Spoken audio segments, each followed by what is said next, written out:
Hello. Hello everyone. स्वागत है आपका धनंजय सिंह मेरे चैनल पर, जिसमें इस समय हम लोग मैट्रिक्स से रिलेटेड टर्मों का स्टडी कर रहे हैं दोस्त। जिसमें हम अब डिटर्मिनेंट तक पहुंच चुके हैं दोस्त। आज का जो ये स्पेशल क्लास है दोस्त, इसमें हम डिटर्मिनेंट से रिलेटेड टर्मों, टॉपिकों एंड कॉन्सेप्टों का स्टडी करेंगे दोस्त। टॉपिक शुरू हो दोस्त। यदि आप नए हो तो चैनल को सब्सक्राइब करें दोस्त। अपने दोस्तों के पास भी इस टर्म को ले जाए, भेजे, समझाएं, ताकि वो भी इस कंटेंट का बेहतर एडवांटेज ले सके दोस्त। तो आइए डिटर्मिनेंट समझते हैं दोस्त। जैसा कि आप इस चैनल को पहले से भी समझते हैं कि इस चैनल पर पहले बेस से टर्म को उठाए जाते हैं और धीरे धीरे उसके लेवल को इंक्रीज करते हाई लेवल तक हम पहुंच जाते हैं दोस्तों। आइए सबसे पहले जानते हैं डिटर्मिनेंट का मतलब होता क्या है दोस्त। तो यदि कोई स्क्वायर मैट्रिक्स हो दोस्त, यदि कोई स्क्वायर मैट्रिक्स हो और स्क्वायर मैट्रिक्स में जो नंबर हम एसोसिएट कर रहे हैं दोस्त, चाहे वो रियल हो या फिर कॉम्प्लेक्स नंबर हो, हम उसे डिटर्मिनेंट के नाम से जानते हैं दोस्त। अगर इसकी डेफिनेशन आप इसको अच्छी तरीके से जानना चाहें दोस्त, कहेंगे ये determinant is associated with real and complex number is known as determinant of matrix A. It's denoted by दोस्त डिटर्मिनेंट और डिटर्मिनेंट। ये दोस्त इसका ये सिंबल है दोस्त। इसका ये मतलब बिल्कुल नहीं है कि इसको आप मॉडुलस से कहेंगे, मॉडुलस से आप इसे नहीं कहेंगे दोस्त। आपको इसे डिटर्मिनेंट ये ही पढ़ना है, मॉडुलस नहीं कहना है दोस्त। मॉडुलस हम इसे नहीं कह सकते हैं। अब जो डिटर्मिनेंट होता है दोस्त, पहली बात तो ये है कि ये स्क्वायर मैट्रिक्स से रिलेटेड होना चाहिए दोस्त।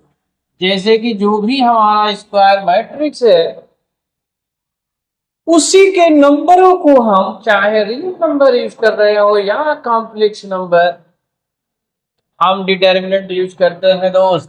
फॉर एग्जाम्पल, जैसे कि ये हमारा एक मैट्रिक्स है दोस्त।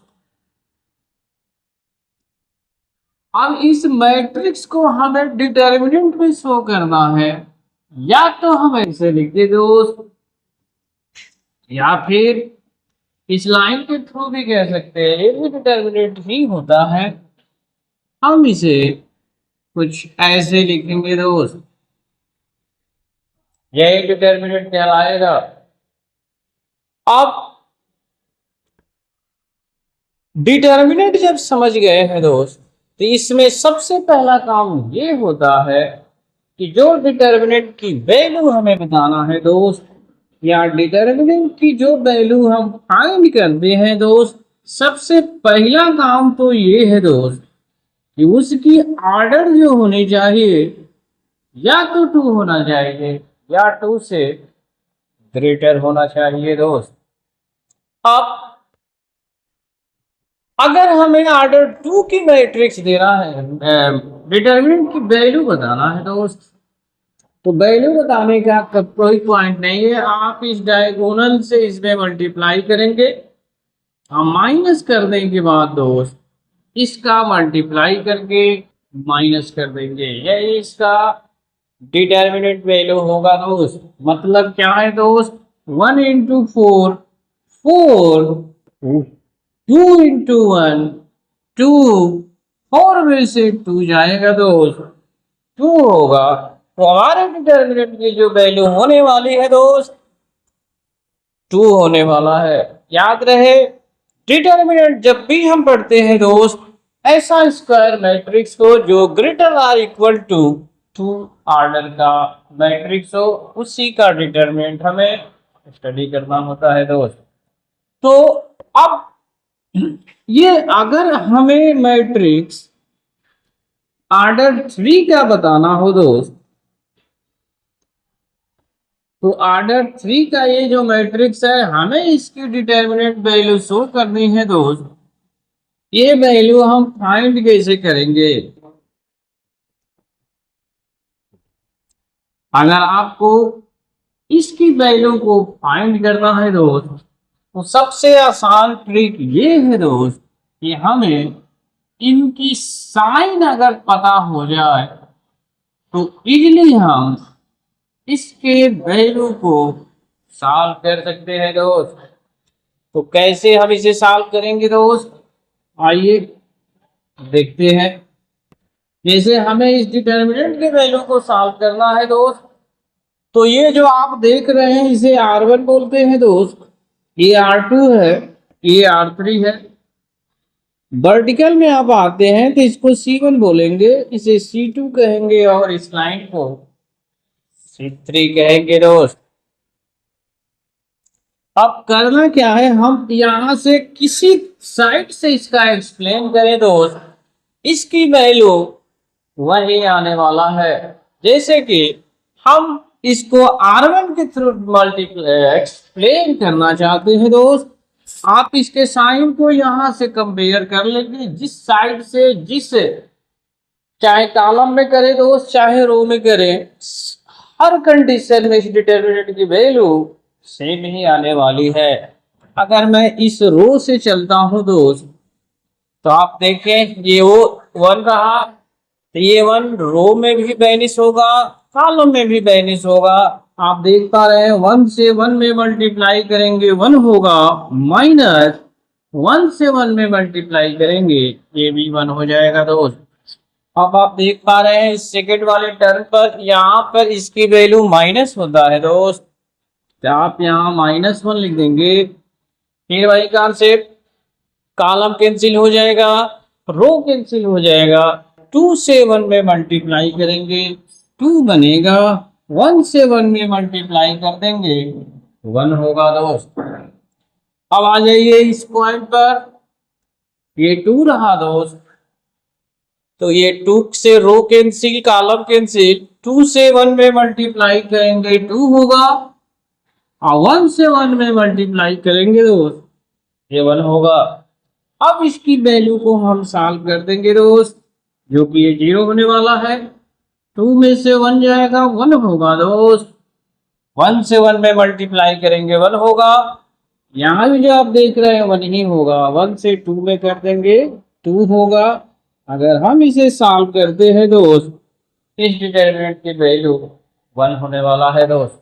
तो इस तरीके से आप इस डिटर्मिनेंट की वैल्यू को इजीली, चाहे आप किसी R1 R2 R3 रो में बात करें या column R1 C1 C2 and C3 से कहीं से भी एक्सप्लेन करें दोस्त, इसकी वैल्यू यही होने वाला है और ये वैल्यू 1 के इक्वल होने वाला है दोस्त। एरिया आप ट्रायंगल जानते हैं, तो जैसा कि आप जानते हैं अगर हमें ट्रायंगल की एरिया निकालना हो दोस्त, ये हमारा एक ट्रायंगल जैसे मैं मान ले रहा हूँ x1 y1 है, x2 y2 है और x3 y3 इनके वर्टिसेस के कोऑर्डिनेट है दोस्त। हमें बताना है इसकी एरिया क्या होगा, वो भी डिटर्मिनेंट का यूज करके बताना है दोस्त। यदि ये डिटर्मिनेंट का हम यूज नहीं करते दोस्त तो इसकी जो एरिया बनता, इसका फार्मूला होता है x1 y2 minus y3 x2 y3 minus y1 x3 y1 minus y2। दोस्त इस फार्मूले को आप पहले पढ़े हैं, जो कि आप 9th और 10th क्लासेस में आप पढ़े होंगे, क्वाड्रेटिक ज्योमेट्री में आप इसे पढ़े हैं। लेकिन हमें जो है इसका यूज नहीं करना है, हमें डिटर्मिनेंट का यूज करके बताना है ये क्या ट्रायंगल का क्या फार्मूला होगा दोस्त। तो अगर आप इसके फार्मूला का बात करते हैं दोस्त, इसकी जो फार्मूला होता है कुछ ऐसा होता है, ये होता है x1 y1 1 x2 y2 1 x3 y3 1। हम इसकी वैल्यू फाइंड कर देंगे, जो वैल्यू आएगा यही इस ट्रायंगल का एरिया होगा दोस्त। इसके साथ साथ दोस्त, अगर कोई 3 पॉइंट कोलिनियर हो, कोलिनियर का मतलब होता है दोस्त कि ये तीनों के तीनों जो पॉइंट है एक लाइन में हो, एक स्ट्रेट लाइन में हो। इसका मीनिंग बस इतना होता है कि ये एरिया जो होगा, क्योंकि ये ट्रायंगल तो बन नहीं रहा है दोस्त, तो सीधी सी बात है इस ट्रायंगल की एरिया 0 होगी। इस कॉन्सेप्ट का हम यूज करेंगे और बता देंगे कोलिनियरिटी का यही कंडीशन होता है दोस्त। उम्मीद करते हैं दोस्त आप अपनी इन शंकाओं को दूर कर पा रहे होंगे। अब आइए दोस्त डिटर्मिनेंट के बारे में जानते हैं। डिटर्मिनेंट कहते किसको है? डिटर्मिनेंट में जो अभी हमने डिटर्मिनेंट की वैल्यू सीखा दोस्त, इसके बाद हमने एरिया ऑफ ट्रायंगल देखा, कोलिनियरिटी का कंडीशन देखा। अब हम जानेंगे माइनर्स किसको कहते हैं दोस्त। माइनर्स का मतलब ये होता है दोस्त, यदि कोई भी मैट्रिक्स हो उसका रो एंड कॉलम जो होता है दोस्त वो डिलीट हो जाता है, रिमेनिंग नंबर की जो वैल्यू आता है दोस्त वही बता देते हैं, वही हमारा माइनर के नाम से जाना जाता है दोस्त। एक बार और, यदि कोई भी मैट्रिक्स गिवन हो, आर डिटर्मिनेंट गिवन हो दोस्त, तो उसके रो एंड कॉलम दोनों डिलीट हो जाते हैं, रिमेनिंग पार्ट की जो वैल्यू बनती है वही हमारा माइनर के नाम से जाना जाता है दोस्त। खाली एग्जाम्पल, आइए हम इसको एक एग्जाम्पल के थ्रू समझते हैं दोस्त। ये रहा 1 2 3 1 1 1 1 2 1, ये हमारा कोई एक मैट्रिक्स है दोस्त। इसका डिटर्मिनेंट रिलेशन ये रहा 1 2 3 1 1 1 1 2 1। हमें माइनर बताना है दोस्त। सबसे पहला काम, माइनर A11 का मीनिंग थोड़ा जान ले दोस्त। ये इस वन का मतलब है रो और सेकेंड वन का मतलब है कॉलम। आई मीन इस पॉइंट पर इसकी वैल्यू क्या होने वाली है दोस्त। आइए डेफिनेशन यूज करें। डेफिनेशन कहा गया है कि रो एंड कॉलम डिलीट हो जाता है। जैसे कि हमको यहाँ चाहिए, ये रो डिलीट हो जाएगा दोस्त, कॉलम भी डिलीट हो जाएगा, रिमेनिंग में हम डिटर्मिनेंट वैल्यू फाइंड करते हैं। सो 1 into 1 1 होगा, 2 से 1 में मल्टीप्लाई कर देंगे दोस्त 2 होगा। अगर इसको हम सॉल्व करते हैं -1 शो करेगा दोस्त। अगर हमें माइनर M12 बताना हो, M12 का मीनिंग इस पॉइंट की है दोस्त, ये रो डिलीट होगा, कॉलम डिलीट होगा, रिमेनिंग नंबरों का डिटर्मिनेंट वैल्यू बताना है दोस्त। 1 में 1 का मल्टीप्लाई करेंगे 1 होगा, फिर इस 1 का 1 में करेंगे 1 होगा।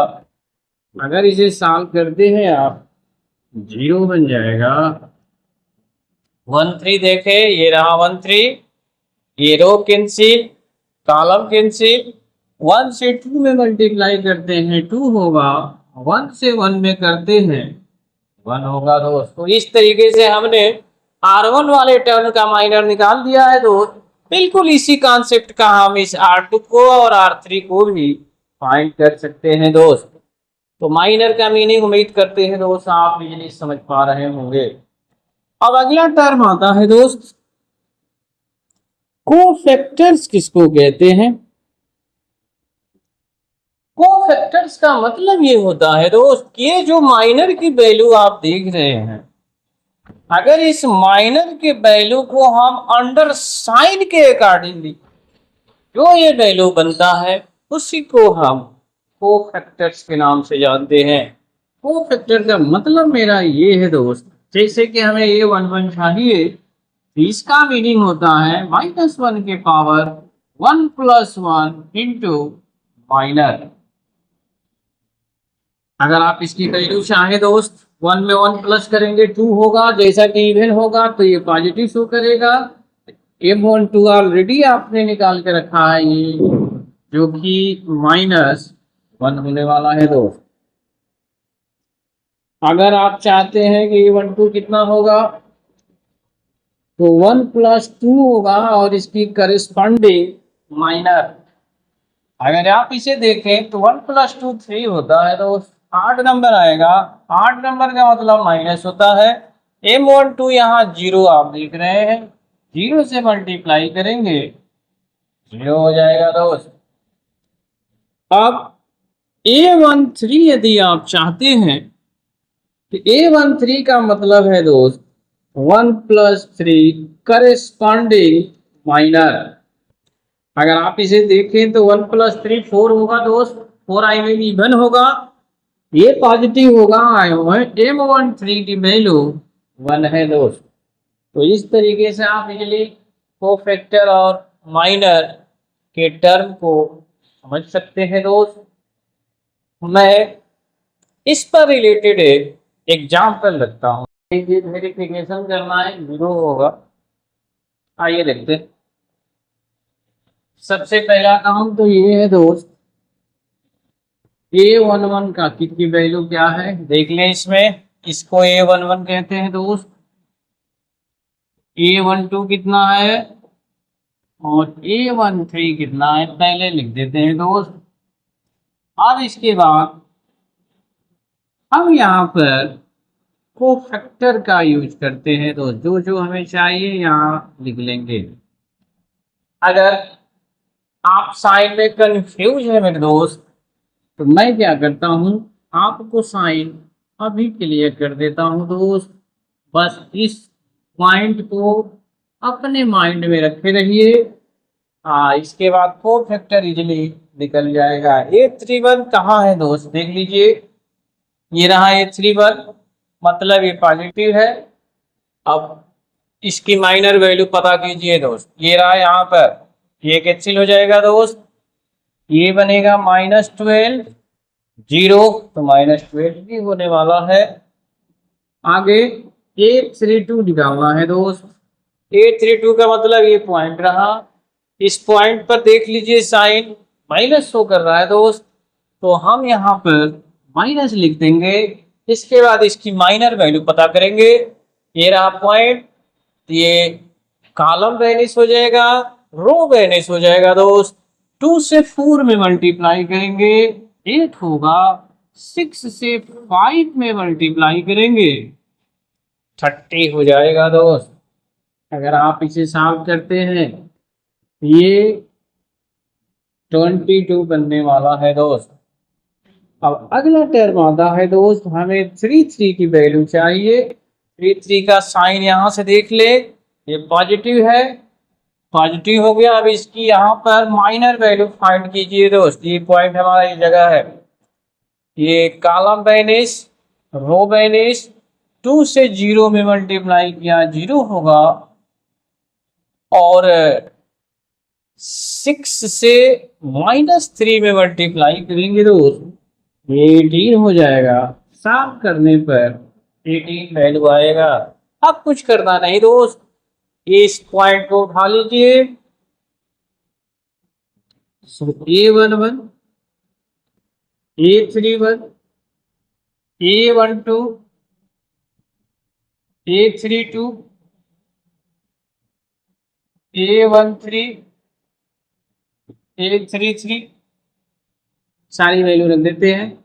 सो 2, A31 की वैल्यू है दोस्त -12, A12 है -3, A32 आया है 22,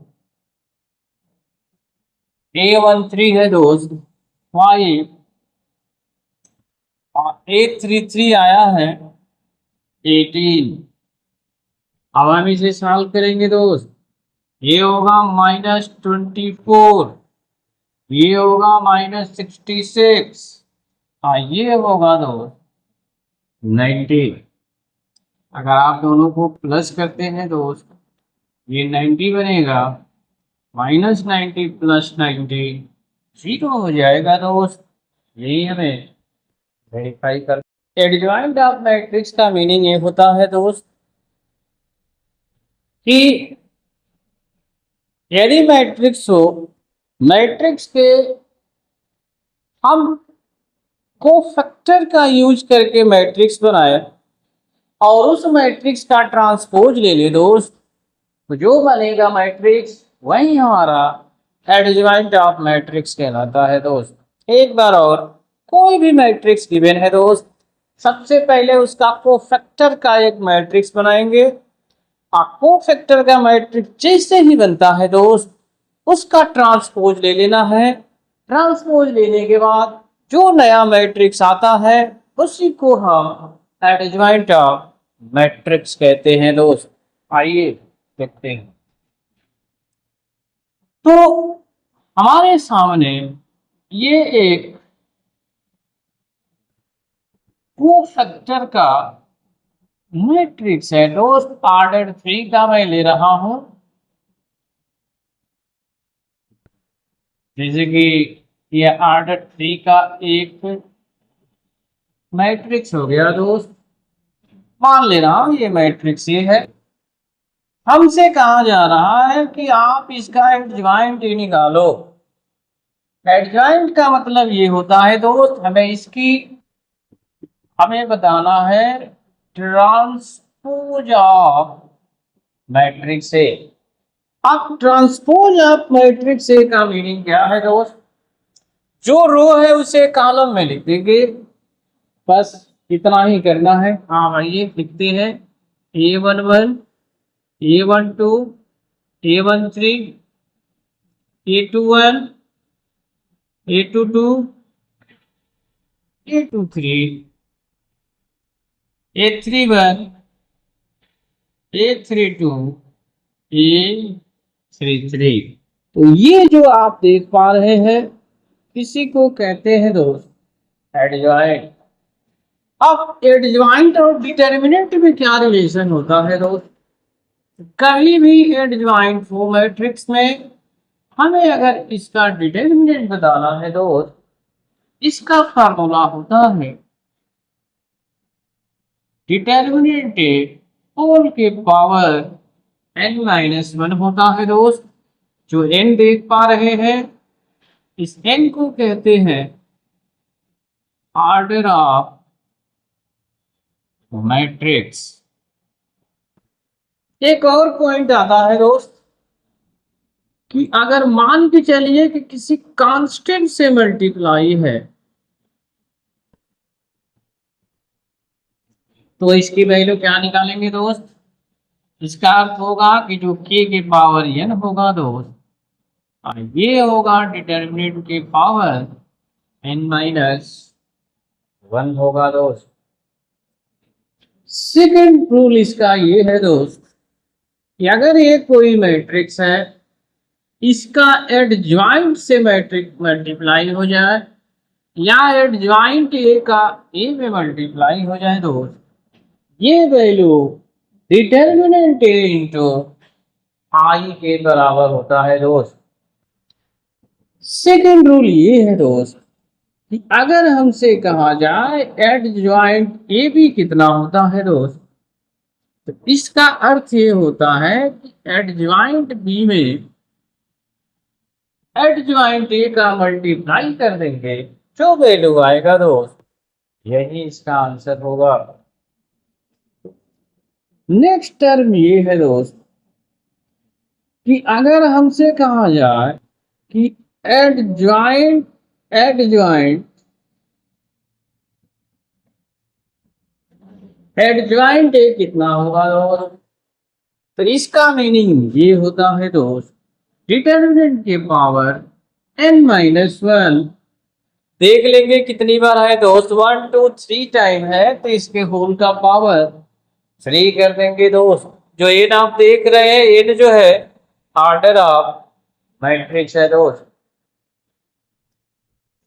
तो इस तरीके से दोस्त ये एडजॉइंट से रिलेटेड इतना पॉइंट कम से कम।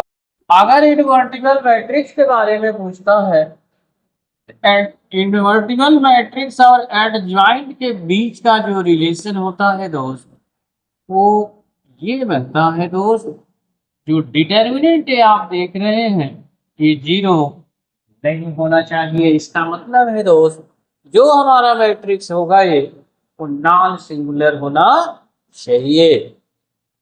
अब एक टर्म और बचता है दोस्त, मैट्रिक्स इक्वेशन क्या होता है।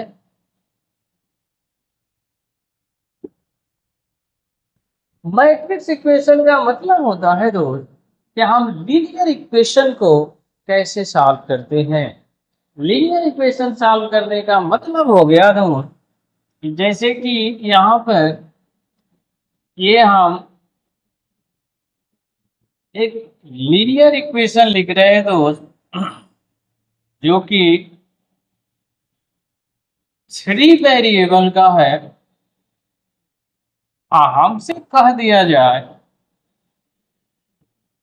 कि इसकी मैट्रिक्स इक्वेशन का यूज करके आप एक्स वाई एंड जेड की वैल्यू फाइंड करें दोस्त।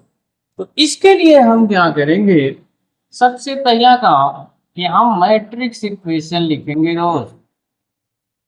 तो मैट्रिक्स इक्वेशन क्या होता है दोस्त, ये होता है ax इक्वल टू बी होता है और x की वैल्यू a इनवर्स बी के बराबर होता है दोस्त।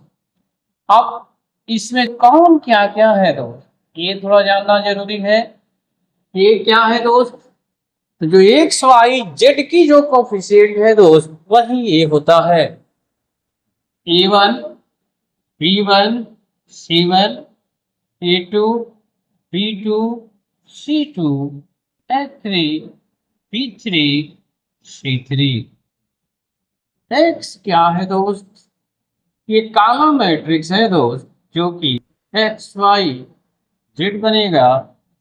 और एक मैट्रिक्स आपको और दिख रहा होगा बी, जो कि ये जो इक्वल के बाद की जो कांस्टेंट है दोस्त उसी का ये कॉलम मैट्रिक्स होता है दोस्त। इस तरीके से हम यदि ए इनवर्स की वैल्यू फाइंड कर दे तो इजली हम इस linear equation X Y Z की वैल्यू को हम आसानी से